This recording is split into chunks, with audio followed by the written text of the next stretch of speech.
సాక్ష్యం చెప్పిన రవణ గారిని దీవించి తనను బట్టి తన భర్తను, వారిని బట్టి వారి కుమారులను, కోడండ్రను, వారి మనవళ్ళు, మనవరాండ్రను, కుటుంబ సభ్యులందరినీ కూడా మీ వైపుకు ఆకర్షించుకుని కుటుంబ సమేతంగా నిన్ను స్తుతించే భాగ్యాన్ని దయచేయండి. ఏ అనారోగ్యాలు బిడ్డలకు సోకకుండా మీ కాపుదల భద్రతుంచండి ప్రభువా. ఏ తెగులు వారి గుడారమును సమీపించకూడదు, అలాగున్న మీ కాపుదల ఇవ్వండి. అలాగే నీ మందిరంలో చేరిన చిన్నలు పెద్దలు అందరినీ దీవించండి. పాటలు పాడాం, ఆరాధన చేశాం, కీర్తనలు చదువుకున్నాం, ధ్యానించాం, సాక్ష్యాలు విన్నాం, ప్రార్థన చేస్తున్నాం. ఇదిగో నీ వాక్యం కొరకు ఎదురు చూస్తున్నాం. ఈ వారం అంతటికి సరిపోయే ఒక దివ్యమైనటువంటి వర్తమానాన్ని మాకందరికీ అనుగ్రహించి మహిమ, ఘనత, ప్రభావములు మీరే పొందుకోమని మీ సేవకుడనైనా నా ప్రార్థన ఆలకించి అంగీకరించమని యేసయ్య పరిశుద్ధ నామములో ప్రార్థించుచున్నాము పరమ తండ్రి. ఆమేన్, ఆమేన్, ఆమేన్. అందరం కూర్చుందాం. ఈరోజు ఈ ఆదివారం పూట మన ధ్యానం కొరకు హోషేయ గ్రంథం 8వ అధ్యాయం 13వ వచనంలో ఒక మాట ఈ విధంగా వ్రాయబడి ఉంది. నాకు అర్పింపబడిన పశువులను వధించి వాటిని భుజించుదురు. అట్టి బలులయందు యెహోవాకు ఇష్టము లేదు. త్వరలో ఆయన వారి దోషమును జ్ఞాపకమునకు తెచ్చుకొని వారి పాపములను బట్టి వారిని శిక్షించును. వారు మరల ఐగుప్తునకు వెళ్ళవలసి వచ్చెను. దేవుడి పరిశుద్ధ వాక్కును మనందరి వినికిడిలో దీవించి ఆశీర్వదించునుగాక. ఆమేన్, హల్లెలూయా. ప్రియులరా, పాత నిబంధన కాలమంతా కూడా బలులతో నిండి ఉంటుంది. అంటే పాత నిబంధన అంతా కూడా శారీరక సంబంధమైన క్రియలతో ఉంటుంది. అంటే పద్ధతులు, శారీరక సంబంధ పద్ధతులు మనకు కనబడతాయి. ఈ క్రొత్త నిబంధన కాలానికి వస్తే ఆత్మ సంబంధమైన పద్ధతులు మనము చూస్తాం. పాత నిబంధన కాలంలో మనకి రాజులు కనబడతారు, చాలామంది రాజులు ఉన్నారు. కానీ ఈ క్రొత్త నిబంధన కాలంలో మనకు ఆత్మ సంబంధమైన రాజులు, అంటే మనందరం ఆశ్చర్యకరమైన తన వెలుగులోనికి పిలిచిన వాని గుణాతిశయములను ప్రచురము చేసే రాజులైన యాజక సమూహం మనందరం కూడా. ఇప్పుడు మనందరం రాజులైన యాజక సమూహమే అని అంటారు. దేవునికి స్తోత్రం.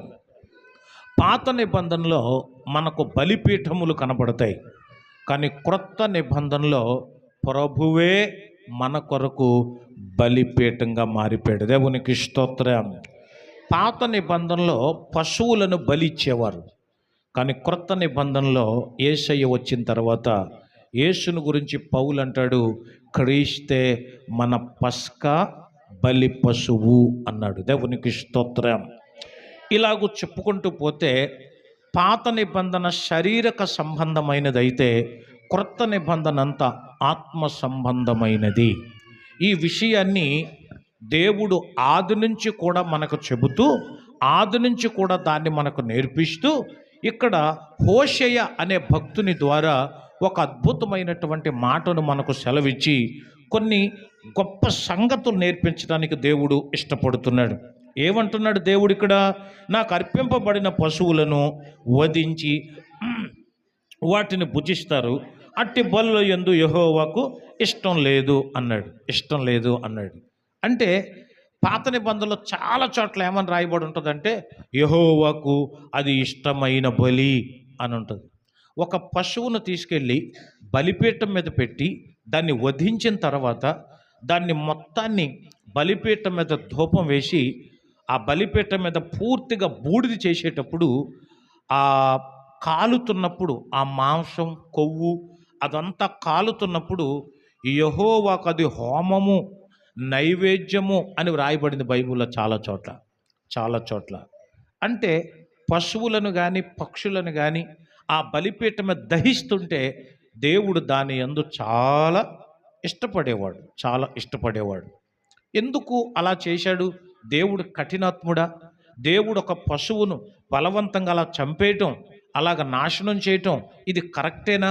చీమకు కూడా హాని తలపెట్టకూడదు కదా అని మనం చాలామంది అంటూ ఉంటాం. అయితే ఇక్కడ దేవుడే స్పష్టంగా చెప్పాడు, ఆ బలుల యందు నాకు అసలు ఇష్టము లేదు.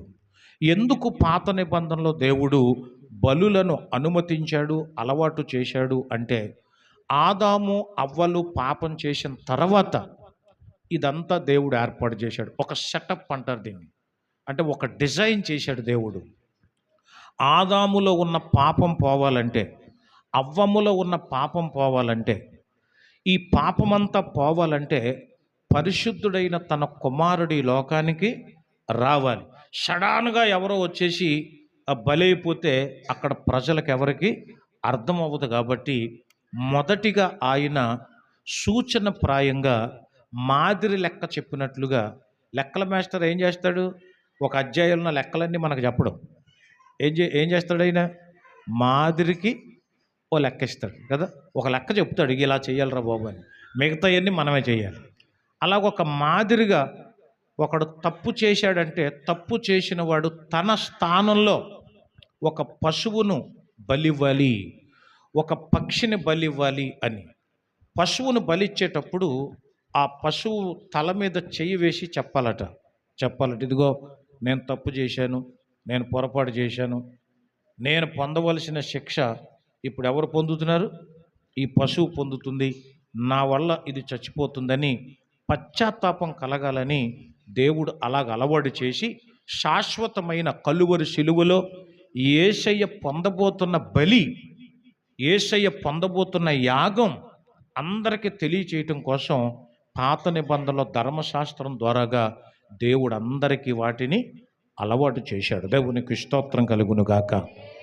అయితే ఆ బలుల యందు దేవుడు ఆనందించేవాడేమీ కాదు. ఎందుకు ఆనందించాడు బలులందు అంటే, బలిచ్చేవాళ్ళు ఎవరైనా సరే ఏం చేస్తారంటే, ఓ మేకపోతుని బలి ఇవ్వాలనుకోండి, ఒక గొర్రెపోతుని బలి ఇవ్వాలనుకోండి, దాన్ని ఏం చేస్తారు? సాధారణంగా దాన్ని బాగా మేపుతారు కదా, బాగా బలుస్తుంది.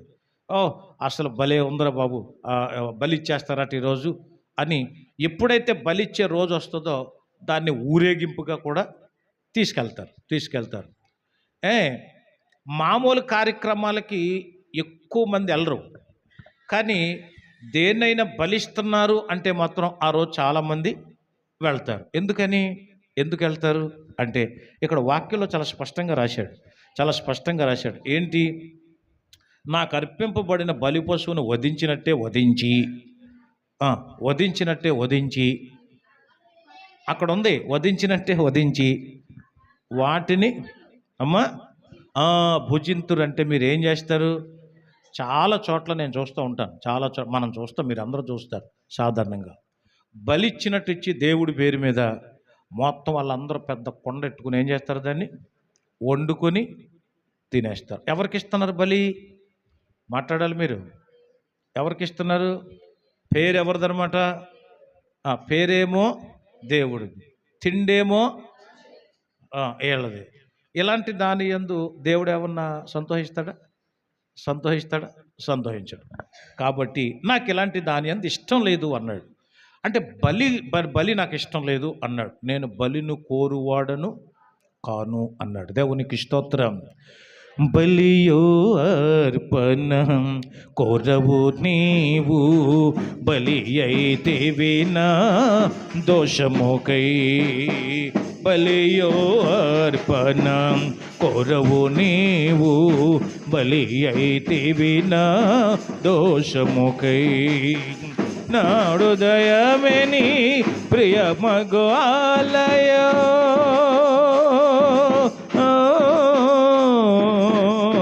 యేసయ్యా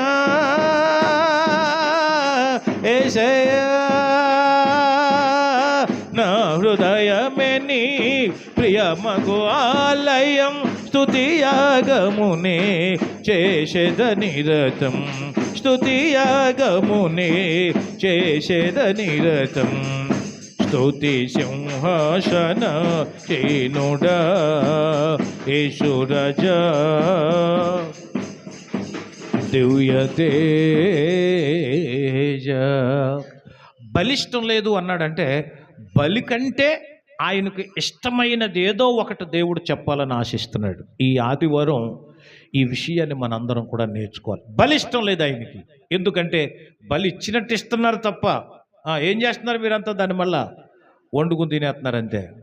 ఇశ్రాయేలీలు అందరూ కూడా అంతే, పెద్ద బాణీలు పెట్టేవారట, చాలా పెద్ద కొండ పెట్టేవారట. మరి అప్పుడు ఇలాంటి ఐరన్ ఇలాంటి స్టీల్ ఉన్నాయో లేదో తెలియదు కానీ పెద్దది పెట్టేవారట. ఒక చెట్టు కొమ్మ పెద్దది ఒకటి నరికేసి అదే తెడ్డు వాళ్ళకి. ఆ మాంసం ఉడుకుతుంటే అలాగలా తిప్పుతుంటే ఒక్కొక్కటి కింద పడిపోద్ది కదా. మీరైతే ఏం చేస్తారు? కింద పడిపోయిన మొక్కలు అమ్మా చెప్పాలి, కింద పడిపోయిన మొక్కలు మీరైతే ఏం చేస్తారు? పారేస్తారా?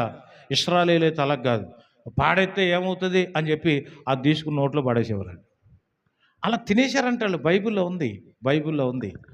వాళ్ళు బాగా మాంసం బాగా తినేవారట. అలాగా మీరు ఊరికినే అందరి ముందు కాబట్టి పాడేస్తున్నామని అంటున్నారు. ఎవరమ్మా పాడేసే మహానుభావులు చెప్పండి? మాంసం ఒక కింద పడిపోతే పాడేసే వాళ్ళు ఎవరున్నారు? నాన్న ఎవరున్నారు? కింద పడిపోయిన బోర్డు దులిపేసి లాగేసేవాళ్ళు లేరా? ఏమ్మా పొరపాటున కొట్టేటప్పుడు బయట పడింది అనుకోండి, ఏం చేస్తాం? దాన్ని వదిలేస్తారా? నో. అలా చేయం. ఊరికే పబ్లిక్గా అలాగ అంటాం కొన్నిసార్లు అంతే. పబ్లిక్ టాకింగ్ అంటారు చూసారా? పబ్లిక్ టాకింగ్ వేరు, మన పర్సనల్ యాటిట్యూడ్ వేరు. ఇశ్రాయేలు కూడా అలాగే చేశారు. అందుకని వీళ్ళు బలి కంటే బలిచ్చేసిన తర్వాత మనకు తిండి దొరుకుద్దనే యావ ఎక్కువైంది వాళ్ళకి. అందుకని దేవుడు నాకు దాంట్లో ఇష్టం లేదన్నాడు. మరి ఏంటి ఇష్టం ఆయనకి? ఆయనకి ఇష్టమైనవి బైబిల్లో చాలా ఉన్నాయి. అది కూడా బలి కంటే ఇష్టమైన మాట నేను బైబిల్లో చూశాను. ఒక్కొక్కటిగా ధ్యానం చేద్దాం. 3 విషయాలు నేను చెప్తాను, చాలా ప్రాముఖ్యమైన విషయాలు. త్వరగా మనము దాన్ని ధ్యానం చేయాలి. నెంబర్ 1, హోషేయ గ్రంథం 6వ అధ్యాయం 6వ వచనం. హోషేయ గ్రంథం 6వ అధ్యాయం 6వ వచనం. నేను బలిని కోరను గాని కనికరమునే కోరుచున్నాను, దహన బలుల కంటే.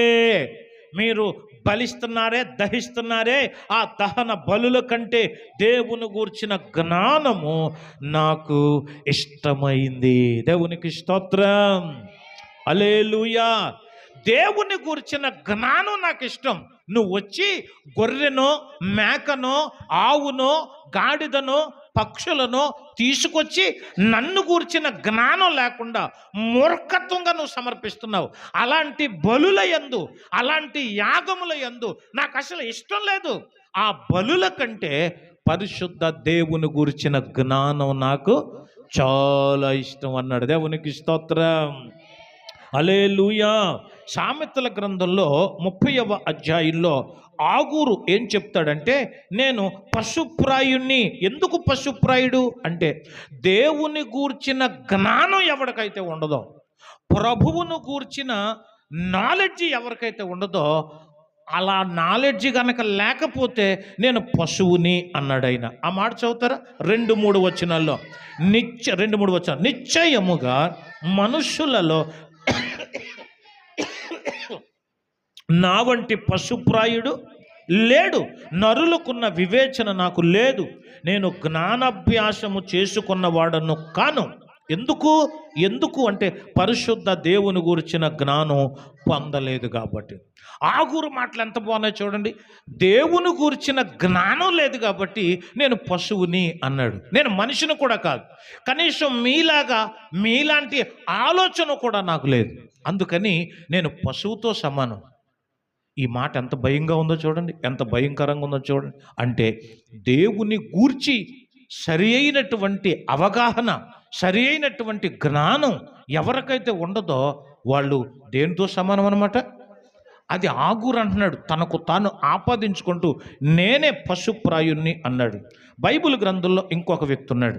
సాధారణంగా మనందరికీ ఎదుటివాడి యొక్క ఉన్నతిని చూసి, ఎదుటివాని యొక్క అభివృద్ధి చూసి, పొరుగువాని యొక్క క్షేమం చూసి ప్రతి వాడికి మనసులో కొంచెం మత్సరం, వస్తుంది. కామన్గా ఉంటుంది. కామన్గా చిన్న మత్సరం అనేది ఒకటి ఉంటుంది. ఏంటి నేను ఇలాగ భక్తి చేస్తున్నాను, నాకు ఇంకా ఈ ప్రాబ్లమ్స్ అన్నీ సాల్వ్ అవ్వట్లేదు. అసలు ఏ దేవుని భయం లేనటువంటి లోకస్తులే బాగా ఉంటున్నారే, వాళ్ళకే ధనవృద్ధి బాగా జరుగుతుందే, వాళ్ళ ఆరోగ్యాలు బాగున్నాయే, వాళ్ళ పంటలు బాగున్నాయే అని ఎదుటి వాళ్ళ క్షేమాన్ని చూసి పడ్డాడంట ఒక ఆయన బైబిల్లో. ఆయన పేరెవరు? ఆసాపు అలాగ అనుకున్న తర్వాత ఓ తలంపు, ఒక ఆలోచన చేశాడు. ప్రభు ఇదేంటో నాకు తేలాలి. నాకు చిన్నప్పటి నుంచి చూస్తున్నా, నేనేమో భక్తి చేస్తున్నా, పాటలు పాడుతున్నా, గుడికి వెళ్తున్నా, చందాలు ఇస్తున్నా, కానుకలు ఇస్తున్నా, దశమ భాగం ఇస్తున్నా, ప్రతి కార్యక్రమంలో పాల్గొన్నా, నేను ఆరాధన చేస్తున్నా. కానీ నాకు ఇంకా లోటుపాట్లు ఉన్నాయి. కానీ ఆ భక్తిహీనులు చూడండి, అన్యులు చూడండి, వాళ్ళు ఏ భక్తి చేయట్లేదు, అయినా వాళ్ళు బాగున్నారు. నేను ఇల్లు కట్టుకోలేకపోయాను, కానీ వాళ్ళు పెద్ద పెద్ద ఇల్లు కట్టేశారే. నాకు సరైనటువంటి సౌకర్యాలు లేవు, వాళ్ళు చాలా సౌకర్యాల్లో ఉన్నారే. నాకు అదేంటో తేలాలి అని చెప్పి అతడు దేవుని యొక్క మందిరములోనికి వెళ్ళి మోకరించి ప్రార్థన చేయటం మొదలెట్టాడట. అలా మొదలు పెట్టగా దేవుడు అతనితో మాట్లాడాడు. బాబు, వాళ్ళందరూ నాశనానికి ఒక అడుగు దూరంలో ఉన్నారంతే, కాలు జారు చోటనే ఉన్నారు వాళ్ళు. చాలు, నీకు కావాలా? పోనీ చెప్పు, నీకు అది కావాలా? నీకు నాశనం కావాలా? నిత్య నాశనం. వాళ్ళ కాలు జారారంటే పాతాళమే. ఇక ధనవంతుడు భూమి మీద సర్వ సమృద్ధిని అనుభవించిన అతను నరకంలో ఎలా నరకయాతన పడ్డాడో నీకు కూడా అది కావాలా? చెప్పు. భూలోకంలో ఉండగా సౌకర్యాలు కావాలా? సుఖం కావాలా? ఆస్తిపాస్తులు కావాలా? అందచందాలు కావాలా? చెప్పు, నీకు కూడా ఇస్తాను అని వాళ్ళ నాశనాన్ని గురించి దేవుడు ఆసాపుకు చూపించిన తర్వాత అప్పుడు ఆసాపు ఏమన్నాడో తెలుసా? అబ్బా, ఎంత ఘోరమైన మాట చూడండి. 73వ కీర్తన 22వ చరణం. నేను తెలివి లేని పశుప్రాయుడనైతిని, నీ సన్నిధిని ఎలాంటో నేను మృగమ్మ వంటి వాడనయ్యాను. అంటే దేవుని గూర్చిన పరిపూర్ణమైన జ్ఞానం లేకపోవటం అది పశుప్రాయమే, అది మృగత్వమే. అందుకని బలులిచ్చే కంటే కూడా, దేవుడికి బలులంటే కూడా దేవుని గూర్చిన జ్ఞానం చాలా ఇష్టమట ఆయనకి. బలిస్తే దేవుడికి ఇష్టమేమో అనుకుంటారు. కాదు, బలిష్టం లేదు ఆయనకి. ఏది ఇష్టం? ఆయనను గూర్చిన జ్ఞానం ఇష్టం. దేవునికి గట్టిగా స్తోత్రం చెబుదాం. హల్లెలూయా. అందుకనే జ్ఞానం లేదా నీకు, నువ్వు వెళ్ళి ఆ చీమల దగ్గరికైనా సరే వెళ్ళి జ్ఞానాన్ని నేర్చుకో, సంపాదించుకో అన్నాడు సోమరుడితో. దేవుడు చెప్పాడు, జ్ఞానం సంపాదించండి. మీలో ఎవరికైనా జ్ఞానము కొద్దిగా ఉంటే అతడు దేవుణ్ణి అడగాలి. మనిషికి జ్ఞానం లేక, ఆ జ్ఞానం కూడా ఏ జ్ఞానం? దేవుడిచ్చే జ్ఞానం కావాలి. దయ్యముల జ్ఞానం ఉంది, భూ సంబంధమైన జ్ఞానం ఉంది, ప్రకృతి జ్ఞానం ఉంది. ఇలాంటి జ్ఞానం కాదు మనిషికి కావాల్సింది, దైవ జ్ఞానం కావాలి. ఆ దేవుని గూర్చిన జ్ఞానం పొందినప్పుడు నువ్వు బలేమి ఇవ్వక్కర్లా. ఎందుకంటే మనందరి కోసం యేసయ్య ఎప్పుడో బలైపోయాడు. మరి ఇప్పుడు ఏమి ఇవ్వాలి నువ్వు? బలి కాదు, ఆయన గూర్చి తెలుసుకో. దేవుడు ఎలాంటోడో తెలుసుకో, ఎలాంటి స్వభావం కలిగిన వాడో తెలుసుకో, ఆయన గుణమేంటో తెలుసుకో. అది బలి కంటే కూడా ఆయనకి చాలా ఇష్టమైంది. ఇది నెంబర్ 1, గుర్తుపెట్టుకోవాలి. చాలా ముఖ్యమైన పాఠం ఇది. నెంబర్ 2 51వ కీర్తన 16-17 వచనాలు. 16-17 వచనాలు. బాబు ఇది కొద్దిగా సౌండ్ పెడతారా? కొద్దిగా నాకు అసలు సరిపోవట్లేదు అమ్మా. చూడండి, మళ్ళీ ఇక్కడ అదే మాట. నీవు బలిని కోరువాడవు కావు, కోరిన ఎడల నేను అర్పిస్తాను. దహన బలి నీకు ఇష్టమైనది కాదు. మరి ఏంటి ఆయనకి ఇష్టమైంది? విరిగిన మనస్సే దేవునికి ఇష్టమైన బలులు. దేవా, విరిగి నలిగిన హృదయమును నీవు అలక్ష్యము చేయవు. అది దేవుడు. నేను బలి కోరడం లేదు, మళ్ళీ చెప్తున్నాడు ఇక్కడ, నేను బలి కోరడం లేదు, నేను కనికరమునే కోరుతాను. కానీ నాకు ఏది ఇష్టమో తెలుసా? ఒక వ్యక్తి తప్పు చేసినప్పుడు, ఒక వ్యక్తి పాపం చేసినప్పుడు ఆ పాపాన్ని, తప్పును ఒప్పుకుని విడిచిపెట్టినప్పుడు మనసు విరిగిపోయి నలిగిపోద్దే, అది దేవుడికి ఇష్టం. ఇది 51వ కీర్తనలో మనం చదివాం. 51వ కీర్తన అనగానే పశ్చాత్తాపపు కీర్తన అంటాం. దావీదు మహాభక్తుడు, దేవుని హృదయానుసారుడని పేరు తెచ్చుకొని దేవుణ్ణి ఆరాధించువాడు, ఆత్మతో సత్యముతో ఆరాధించే ఆయన ఒకసారి పాపంలో పడిపోయాడు. చూడకూడని దృశ్యం చూశాడు, చెయ్యకూడని పాపం చేశాడు, నరహత్య చేశాడు, వ్యభిచారం చేశాడు, అబద్ధమాడాడు, దేవునికి పూర్తిగా దూరం అయ్యాడు. దైవ దర్శనాలు ఆగిపోయాయి, దైవ స్వరం వినపడలేదు, ఆయనకి పొందిన రక్షణ ఆనందం కోల్పోయాడు. నేను ఇంకా రాజునే, దేవుని భక్తున్నే అనుకుంటున్నాడు. ఈ లోపల నాతాను ప్రవక్త ద్వారా దేవుడు అతని కళ్ళు తెరిపించాడు. ఆ మనుష్యుడవు నీవే. ఆ కథ అంతా మనకు తెలుసు, ఆ చరిత్ర అంతా మనకు తెలుసు. ఆ మనుష్యుడవు నీవే అనగానే ఒక్కసారిగా గుక్కపట్టి, దేవా నా హృదయంలో ఎందుకో ఆనందం కొదువయ్యింది అనుకున్నాను, ఎందుకో నాకు ఈ ఉల్లాసం లేదనుకున్నాను. నువ్వు నాతో మాట్లాడడం మానేశావు ప్రభు. ప్రపంచం అంతా నాతో మాట్లాడకపోయినా పర్వాలేదు, కానీ నువ్వు మాట్లాడకపోతే మాత్రం నేను తట్టుకోలేనైనా. ఇది ఒక భక్తుడు భగవంతుని గురించి చేసిన ప్రార్థనలో నన్ను బాగా ఆకర్షిస్తుంది. నువ్వు మాట్లాడకపోతే నేను తట్టుకోలేనైనా. నీ ముఖ దర్శనం బాబు, నీ దర్శనం లేకపోతే నేను ఉండలేను. నువ్వు బలి కోరితే ఎన్ని బలులు కావాలంటే అన్ని బలులు ఇచ్చేసేవాడిని నేను. నా పాపం కడుక్కోవడానికి, నా తప్పు కప్పిపుచ్చుకోవడానికి ఏదైనా సరే ఇచ్చేవాడిని. కానీ నువ్వు మాత్రం అది కోరటం లేదు. మరి ఏం కోరుతున్నాడు? విరిగి నలిగిన హృదయం. అందుకని దావీదు భక్తుడు గుక్కపట్టి ఏడ్చాడు. గుక్కపట్టి ఏడ్చి దొర్లి ఆ కీర్తన చదివితే చాలా భయంకరంగా ఉంటుంది. అలాంటి వారి యందు దేవుడికి ఇష్టం. పొరపాట్లు అందరూ చేస్తాం. అందరూ as a human being everybody will do the mistakes in the world. ఈ ప్రపంచంలో అలాగ మనం గ్రహపాటునో లేకపోతే ఏదో పొరపాటునో చేసిన దాన్ని ఒప్పుకుంటాడే, అది దేవుడికి ఇష్టం. అంటే మనస్తాపం చెందాలి. ఇప్పుడు గొర్రె పంది రెండు నడుచుకుంటూ వెళ్తున్నాయి అనుకోండి, జాగ్రత్తగా వినాలి. గొర్రె పంది నడుచుకుంటూ వెళ్తున్నాయి, అనుకోకుండా రెండు బురదలో పడిపోయాయి. ఇప్పుడు పంది ఏం చేస్తుంది, గొర్రె ఏం చేస్తుంది చెప్పాలి మీరు. గొర్రె ఏం చేస్తుంది అమ్మ చెప్పాలి. గొర్రె ఏం చేస్తుంది? లేచి మా భలేగా ఉంది అనుకుంటుందా? మరేం చేస్తుంది?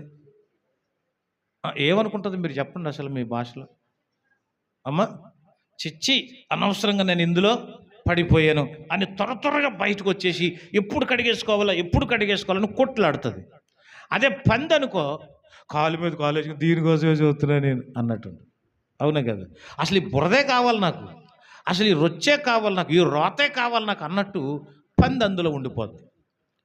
ఇక్కడ ఈ వీటిలో మనం బాగా అర్థం చేసుకోవాలి.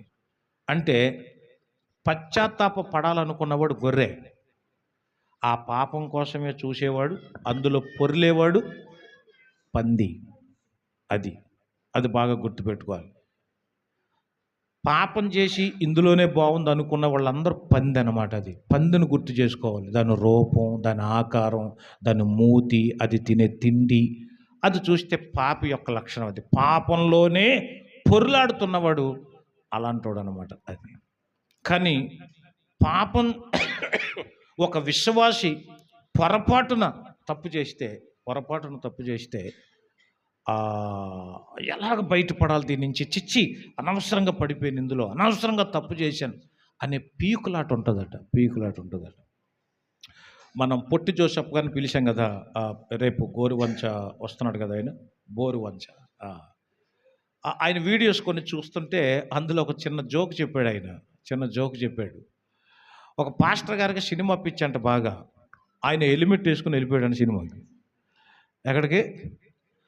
సినిమాకి వెళ్ళిపోతే ఆ హీరో గట్టిగా విలన్ను కొట్టేటప్పుడు దేవునికి స్తోత్రం అన్నాడట.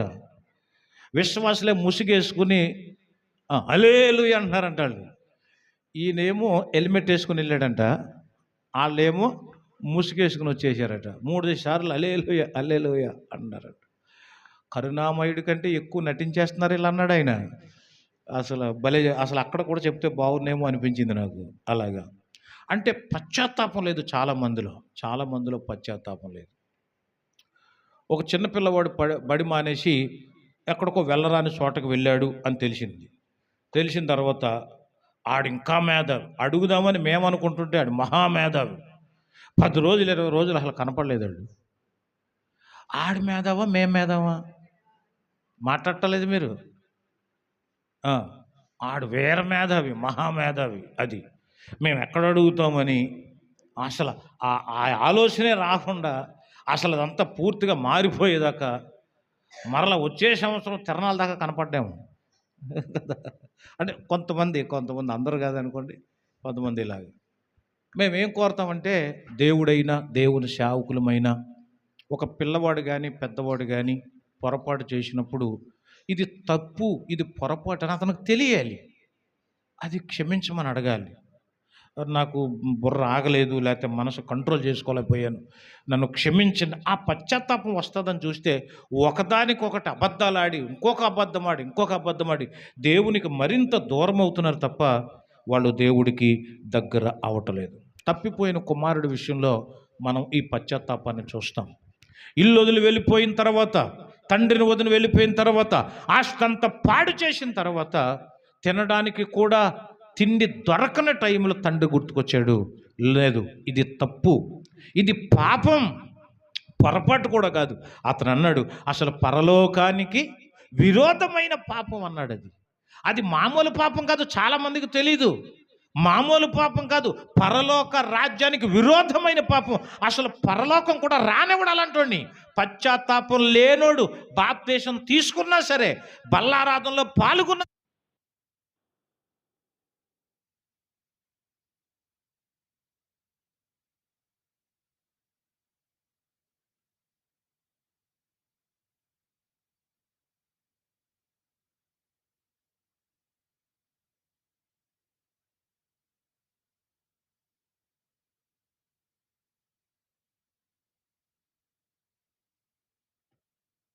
తన మనసు నలిగిపోయిన తర్వాత, దేవుడు కాళ్ళు పట్టుకున్న తర్వాత దేవుడు అతన్ని క్షమించి మోసగాడైన తన బ్రతుకును ఇశ్రాయేలుగా దేవుడు మార్చాడు.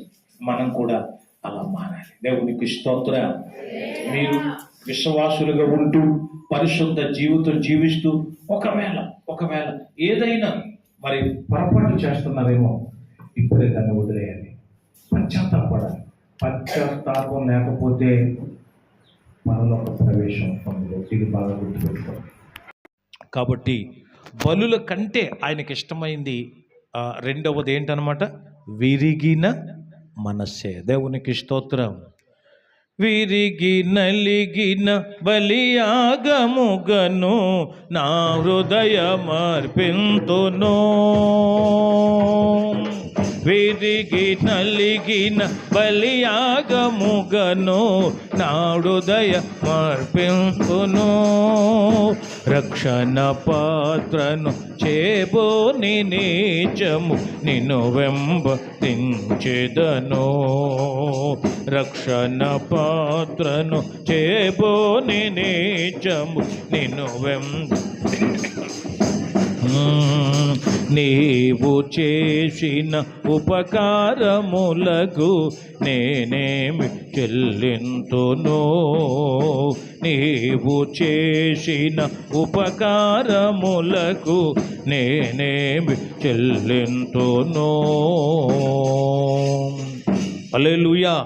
విరిగి నలిగిన మనసే దేవునికి ఇష్టమైన బలి. కాబట్టి దేవుడి దగ్గరికి వెళ్ళి, ప్రభువా నీకు దూరమై ఇదిగో పాపం చేసి మరి పరలోకానికి నీకు విరోధంగా పాపం చేశాను, నన్ను క్షమించండి అని చెప్తే చాలు, నువ్వు బలిలివ్వక్కర్లా.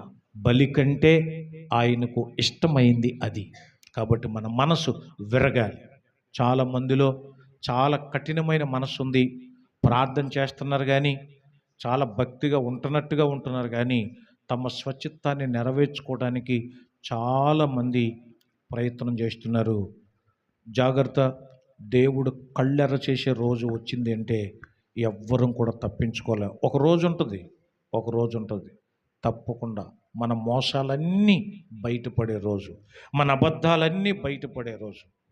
కాబట్టి ఆ పొరపాట్లు మానేసి విరిగి నలిగిన హృదయంతో దేవుని సన్నిధికి చేరుకుందాం. ఇది రెండవది. ఇంకొక విషయం చెప్పి నేను ముగిస్తాను.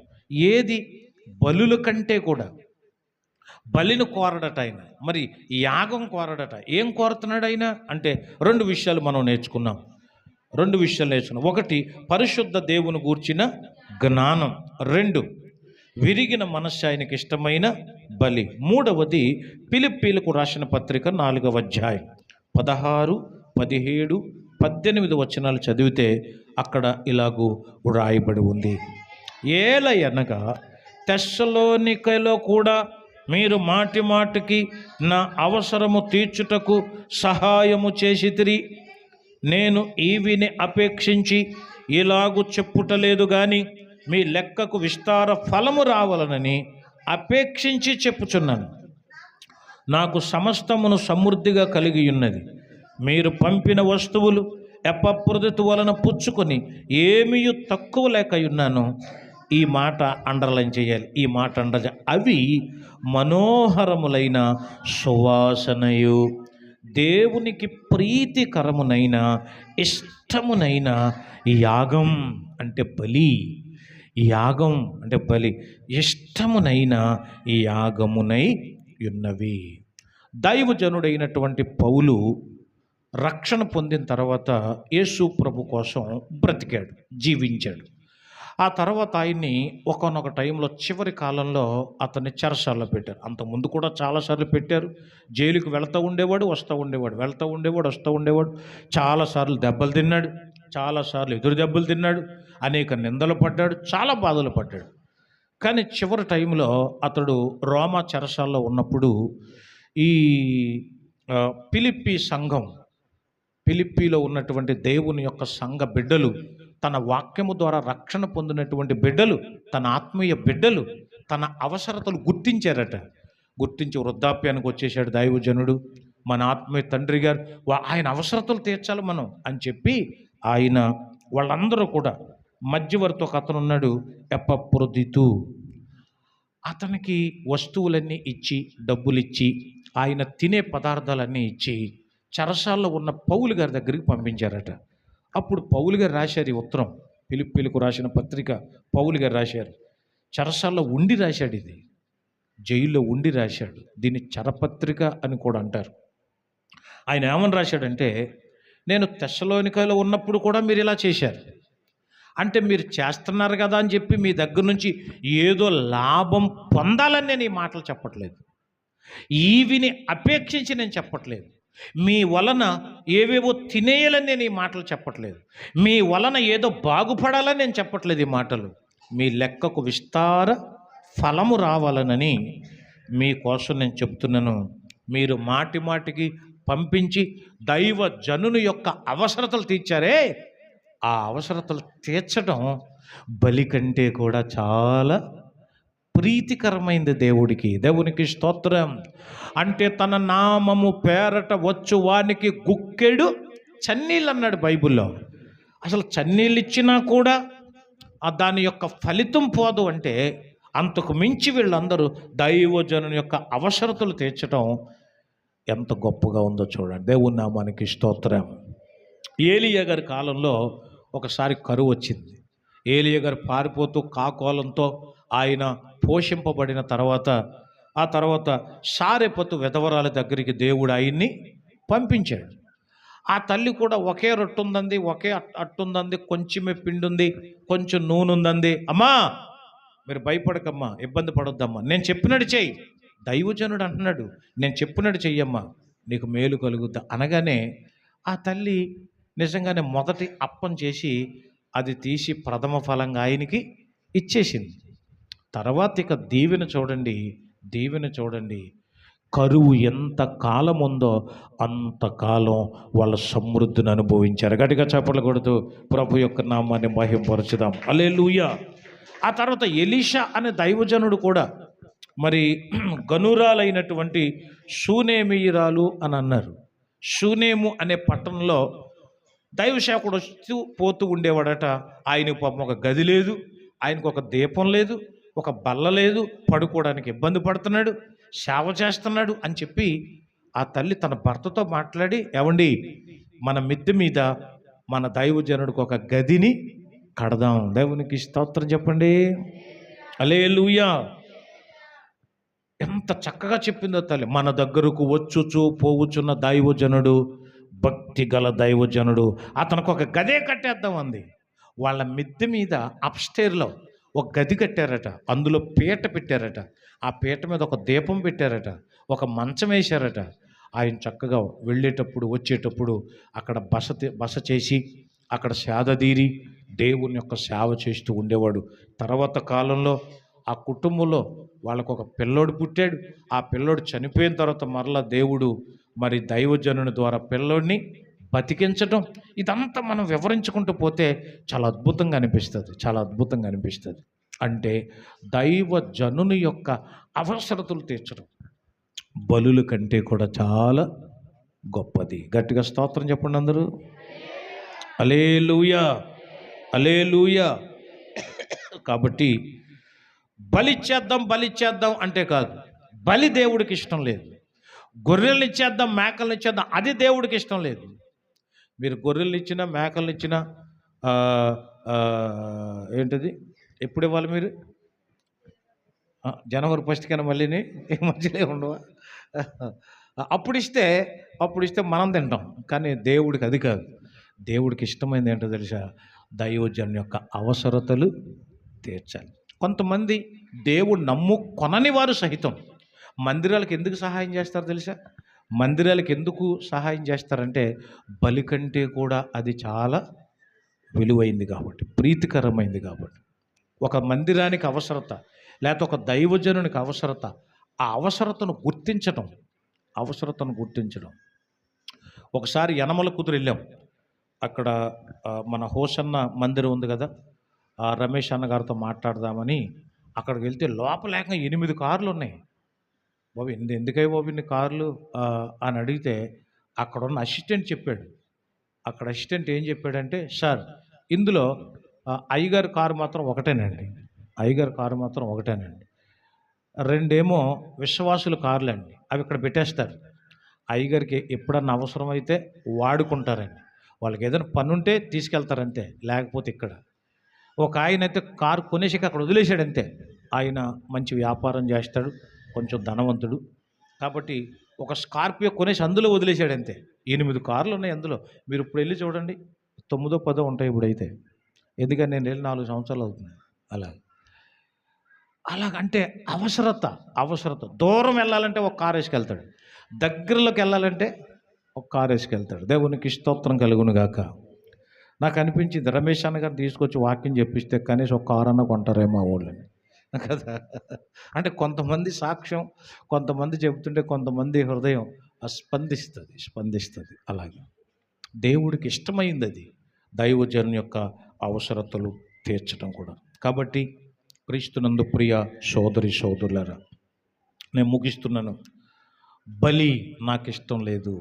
ఎందుకంటే మీరు బలి ఇచ్చినట్టే ఇచ్చి మీరు ఏం చేస్తున్నారు? ఆ మూల వాక్యాన్ని మరొకసారి చదువుదాం, ప్రార్థన చేద్దాం. చదువుతారా? The book of ఓషై.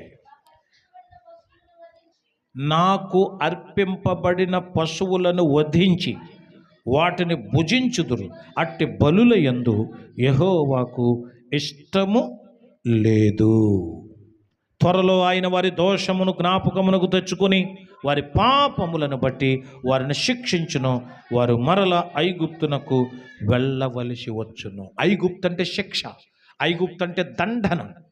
మరలా మిమ్మల్ని దండిస్తాడైనా, మరలా దేవుడు దండిస్తాడేమో. కాబట్టి బలుల మీద దృష్టి పెట్టకండి, దేవుని గురించి జ్ఞానం సంపాదించండి. అంటే వాక్యం చదవాల్సిందే, దేవుని గురించిన వాక్యం వినాల్సిందే, అప్పుడే దేవుని గురించిన జ్ఞానం వస్తుంది. 2, విరిగిన మనస్సు.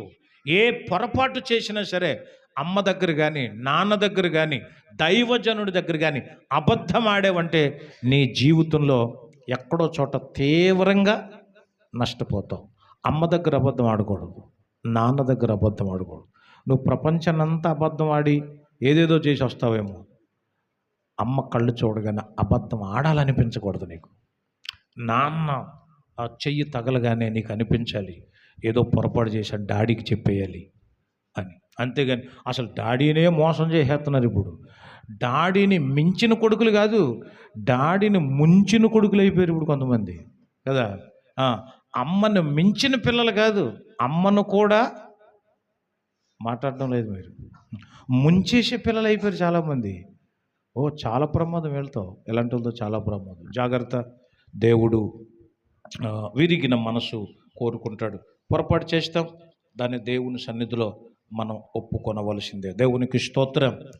ఒకసారి ఇప్పటికీ నాకు అది గుర్తొస్తూ ఉంటుంది. బాలయ్య గారు నేను ఎక్కడికి గుంటూరు ఒక మీటింగ్కి వెళ్ళి వస్తున్నాం. అప్పటికి వచ్చేసరికి సరిగ్గా 2:30 అయింది.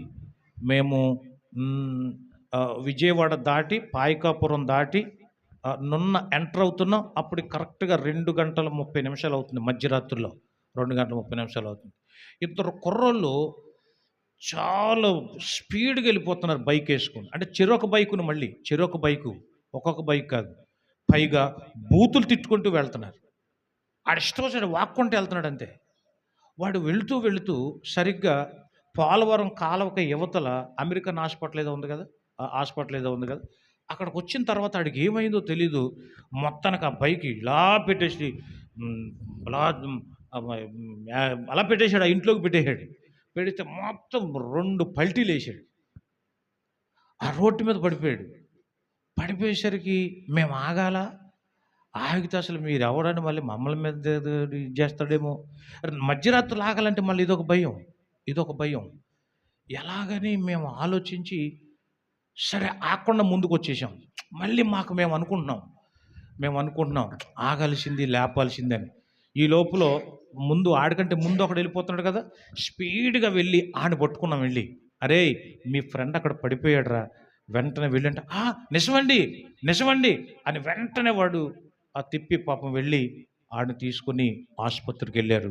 ఇప్పటికీ అదొక్కొక్కసారి బాధ అనిపిస్తుంది. అరే మనం ఆగాల్సిందాడు, మంచోడో చెడ్డోడో, కానీ రాత్రిపూట అలాగే ఎవరన్నా అలా కొద్దిగా ఆపాలంటే కొద్దిగా ఎందుకో నాకు కొంచెం భయం అనిపిస్తుంది. ఒంటరిగా ఒక్కొక్కడు ఉండి చెయ్యొచ్చాడు ఇలాగా ఆపమని. ఆడు ముఖం చూస్తేనే అసలు అంటే పగలైతే ఎక్కించుకుంటాం. ఎందుకంటే ఒకవేళ ఆడు నన్ను ఏదైనా చేయాలనుకున్నాడు అనుకోండి, ఆడిని ఎలాగోలా తోసేసి వచ్చేస్తాం. రాత్రిపూట ఎలా చూసి ఆడు అలాగంటుంటే ఆడు ఎందుకు ఆపుతున్నాడో తెలియదు. ఆడు అసలు వాళ్ళ ఇంట్లో భార్యతో గొడవపడి వచ్చాడేమో తెలియదు. ఆ కోపంలో నన్ను కూడైతే ఒక్కొక్కడు భార్యతోనూ పిల్లలతోనూ దెబ్బలాడి రోడ్ల మీదకి వస్తారు. ఏంది వాళ్ళు మధ్యరాత్రులు తిరుగుతారు చూసారా, వాళ్ళకి ఇంట్లో ఫ్రస్ట్రేషన్ వచ్చేసి ఇంట్లో ఎవరిని కొట్టలేక, ఎవరిని ఏం అనలేక ఈదుల్లో తిరిగే వాళ్ళందరూ అంతే.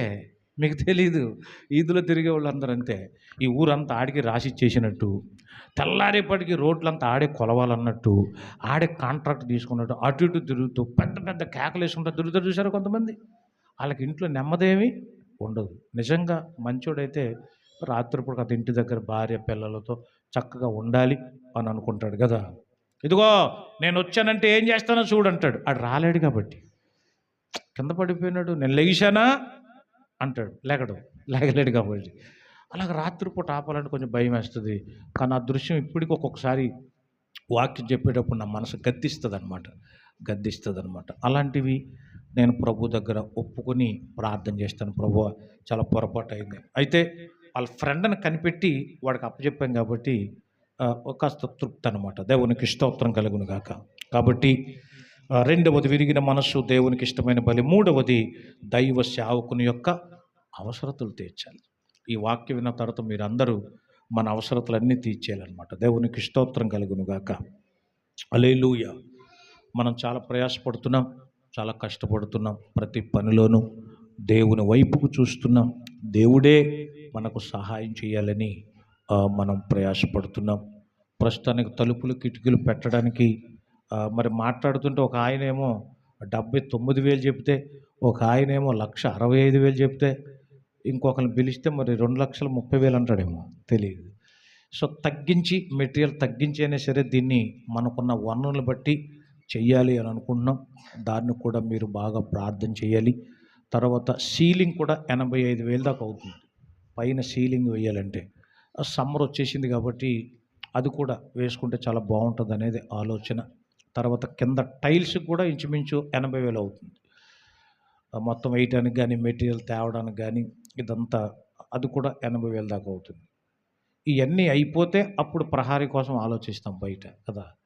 కాబట్టి ఇవన్నీ తీరాలి అంటే మనం గట్టిగా ప్రార్థన చేసి దేవుణ్ణి అడగాలి, దేవుణ్ణి అడుగుదాం. సో దేవుడికి బలి ఇవ్వక్కర్లేదు, మీరు తలుపులు కిటికీలు ఇస్తే చాలు. దేవునికి స్తోత్ర, హల్లెలూయా చెప్పండి, హల్లెలూయా. మరి అలాంటి కృప యేసయ్య మనందరికీ అనుగ్రహించునుగాక. ఆమె తలలు వంచండి, కళ్ళు మూసుకోనండి, ప్రార్థనలో ఏకీభవించండి, ప్రార్థిద్దాం. అందరూ దయచేసి తలలు వంచి కళ్ళు మూసుకొని ప్రార్థనలో ఏకీభవించండి, ప్రార్థిద్దాం. విరిగిన మనసే నీకే ప్రియమో యేసుదేవా. అందరూ లేచి నిలబడదాం. ఉన్నతమైన స్థలములలోన వసించు దేవా, విరిగేన మనసు వశింపరావా,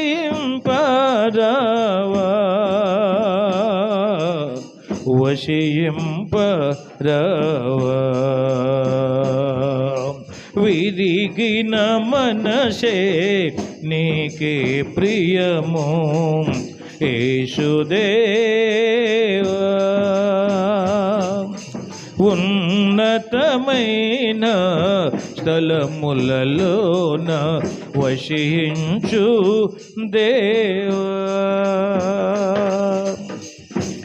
ప్రార్థన చేసుకుందాం. ప్రేమ కలిగిన మా తండ్రి, మీకు వందనాలు స్తోత్రాలు చెల్లిస్తున్నాం. ఈరోజు మీరు ఇచ్చినటువంటి దివ్యమైనటువంటి సందేశం, బలుల కంటే నీకు ఇష్టమైంది ఏంటో మీరు చెప్పారు. బలుల కంటే నీకు ఇష్టమైంది ఏంటో చెప్పారు. దానిని బట్టి మీకు వందనాలు స్తోత్రాలు చెల్లిస్తూ ఉన్నాం ప్రభువా. ఏంటి నీకు ఇష్టం? బలుల కంటే నిన్ను గూర్చిన జ్ఞానం, దేవుని గూర్చిన జ్ఞానం లేకుండా బలి చేసామని వెర్ర వీగుతున్న భక్తులు ఎంతోమంది ఉన్నారు నాయన. నీకు కావలసింది బలి కాదు, నిన్ను గూర్చిన జ్ఞానం. నీకు కావలసింది బలి కాదు, విరిగిన మనసు. తప్పు చేసినవాడు, పొరపాటు చేసినవాడు ఒప్పుకొని విడిచిపెట్టాలి. తప్పిపోయిన కుమారుడిలాగా, ఒక పాపాత్మురాలులాగా, దావీదులాగా నీ సన్నిధికి వచ్చి ఏడవాలి, కన్నీరు కార్చాలి, పశ్చాత్తాపపడాలి. అది నీకు ఇష్టం. అలాగున మమ్మల్ని అందరిని సిద్ధం చేయండి. మూడవది, దైవజనుని యొక్క అవసరతలు తీర్చాలి నాయన. మాకు మేమంగా మా అవసరతల కోసమే ఆలోచిస్తున్నాం. వాక్య ప్రకారంగా ఇది స్వార్థం. ఎవడికి వాడు తమ సొంత పనులు చూసుకోవటం స్వార్థం. మందిరం కోసం ఆలోచించాలి, మందిర సేవ చేసే దైవజనుడి కోసం ఆలోచించాలి, అవసరతల కోసం ఆలోచించాలి, చేతనైనంత సహాయం చేయాలి, లేదా సహాయం చేసే వారినైనా చూపించాలి. ఇది వాక్యం. ఈ వాక్యానికి లోబడినట్లుగా చేయండి.